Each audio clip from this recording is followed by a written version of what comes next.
Bien, buenas noches con todos mis alumnos, de Colegio Juan Antonio y en general con todos los que están viendo este video. En esta ocasión les voy a traer una nueva clase llamada lo que es la reconstrucción nacional. Un tema bastante interesante, un tema que es para tanto para los salones de cuarto, quinto de secundaria. Normalmente se comienza con estos temas. Este tema de reconstrucción nacional comienza justamente a raíz del final de la guerra contra Chile. Sabemos que al finalizar la guerra contra Chile, el Perú pues salió bastante dañado de la misma. A nivel territorial perdimos Tarapacá, perdimos Arica, Tacna por 10 años. A nivel social pues quedamos completamente humillados con un gran trauma por la derrota sufrida a manos de Chile. A nivel económico perdimos nuestro salitre, el guano que nos quedaba ya estaba en fase de extinción. Estábamos en total bancarrota y con una deuda externa gigantesca, ¿no? A nivel internacional completamente desprestigiados, a nivel político nuestra clase dirigencial, que era el Partido Civil, había caído en un desprestigio total. Ese es el panorama con el que comienza la reconstrucción nacional, que luego dará paso a la República Aristocrática. La reconstrucción nacional también Jorge Basadre le va a llamar el segundo militarismo. Este gran historiador va a explicar que existen dos tipos de militarismos. Uno sería el militarismo luego de la victoria, que fue lo que pasó después de las guerras de independencia. Los mariscales de Ayacucho vencedores tomaron el poder en el Perú. En esta ocasión es el militarismo después de la derrota. Después de la derrota ante Chile se sindicó a la clase civil como culpable por la derrota ante el enemigo, y los militares que habían ganado prestigio, como Miguel Iglesias, como Andrés Avelino Cáceres, toman gran protagonismo y asumen las riendas del país, en tanto el partido civil o los nuevos caudillos o líderes civiles se recomponen y vuelven a asumir su rol protagónico en la política peruana. Esa es la reconstrucción nacional, una etapa muy difícil, una etapa en la cual el Perú estuvo casi al borde de la desintegración total, en la cual nadie sabía en sí hacia qué rumbo tomaría el país luego pues de la aplastante derrota sufrida a manos de Chile.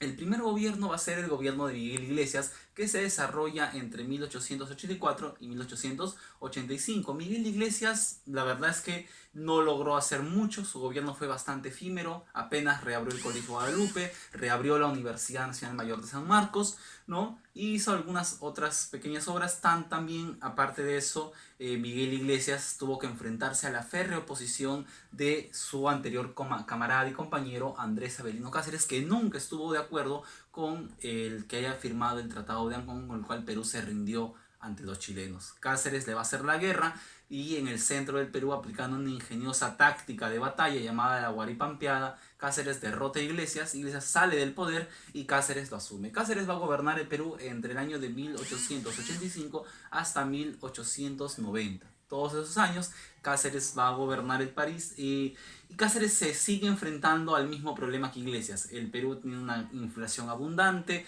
una total falta de liquidez, no hay dinero en las arcas fiscales, no hay recursos y sobre todo los tenedores de bonos. Inglaterra presiona cada día al Perú para que pague su deuda externa. Cáceres, presionado y al verse sin salida, decide firmar el polémico Contrato Grace. ¿Qué es decir el Contrato Grace?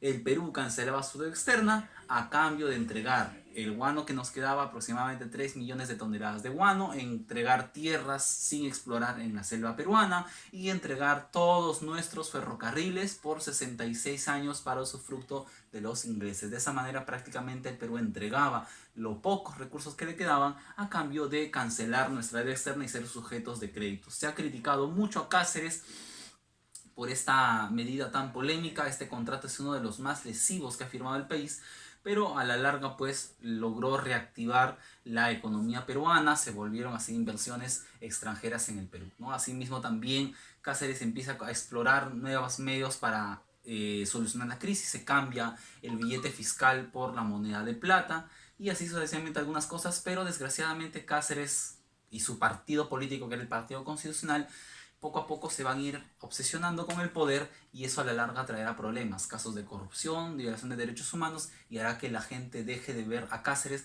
con esa gran figura de héroe que era la que tenía. Uno de sus más acérrimos críticos va a ser el escritor Manuel González Prada.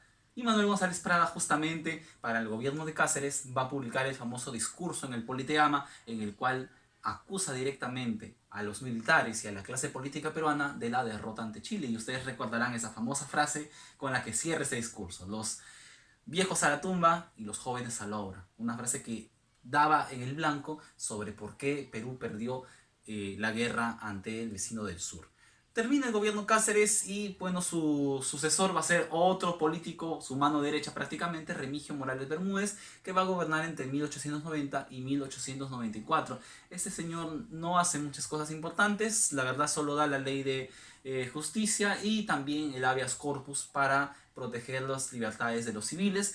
La verdad es que antes de terminar su gobierno enferma, muere y terminará siendo pues supuestamente debía ser reemplazado por el primer vicepresidente. Sin embargo, en una maniobra totalmente ilegal y fraudulenta, el Congreso le entrega el poder al segundo vicepresidente, Justiniano Borgoño, que inmediatamente pues convocan a elecciones donde el único candidato es otra vez Andrés Avelino Cáceres, que gana por una segunda ocasión. Entre 1894 y 1895 se da el segundo gobierno de Cáceres. ¿Por qué duró un año nada más, profesor?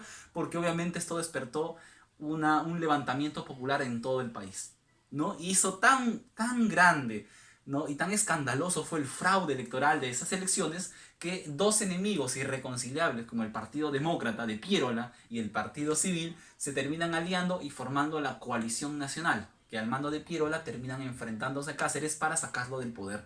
¿Dónde se dio esa batalla, profesor? Se dio en la zona de La Pólvora, que ahora es parte del distrito de La Victoria, ¿no? Y Piérola entra a Lima por Cocharcas, como vemos en la imagen. Piérola entra por Cocharcas y dice que se da una batalla campal de 3 días con centenares de muertos en la calle regados y no podían ser enterrados hasta que finalmente el Monseñor de Lima, el Monseñor Machi, sale y pide una tregua entre ambos bandos. Finalmente, en esa tregua Cáceres reconoce su derrota y Cáceres se autoexilia, se va a distintos lugares de Europa. ¿No? Se convocan elecciones en las que gana el famoso califa, otra vez Nicolás de Piérola, en su segundo gobierno, y lo consideramos también dentro de la reconstrucción nacional porque este gobierno, que es entre 1895 y 1899, sentará las bases de la futura república aristocrática o de la oligarquía.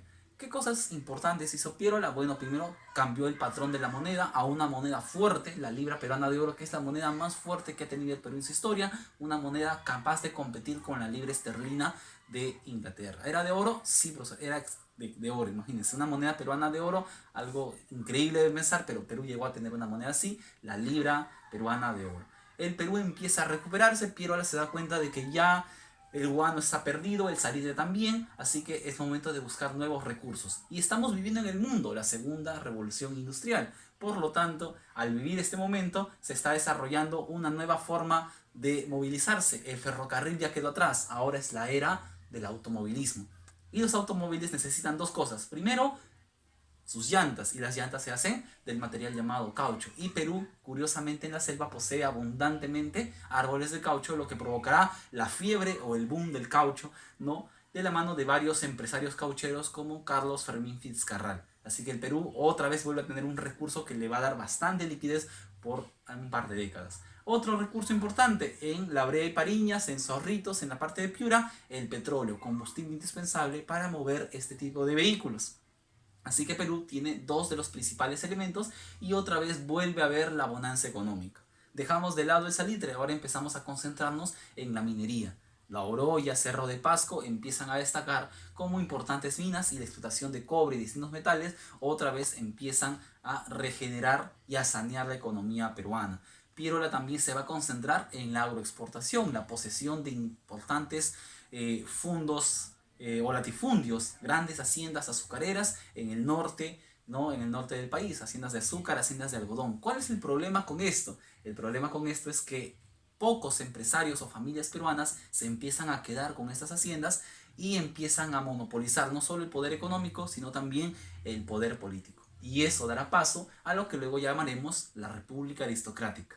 El Perú recuperó su poder económico, el Perú recupera su poder político, hay una gran estabilidad, pero vamos a ver que eso tiene también consecuencias a nivel social, ¿no? Entonces todo esto, y bueno, como una mención aparte, el Perú entra al siglo XX beneficiándose de algunos inventos. Llega al Perú el fonógrafo, llegan el primer cinematógrafo y el Perú empieza a recuperar de a poquitos no, en gobiernos como los de Piérola, un poco de ese prestigio perdido durante la guerra. El fantasma de la guerra se empieza a alejar.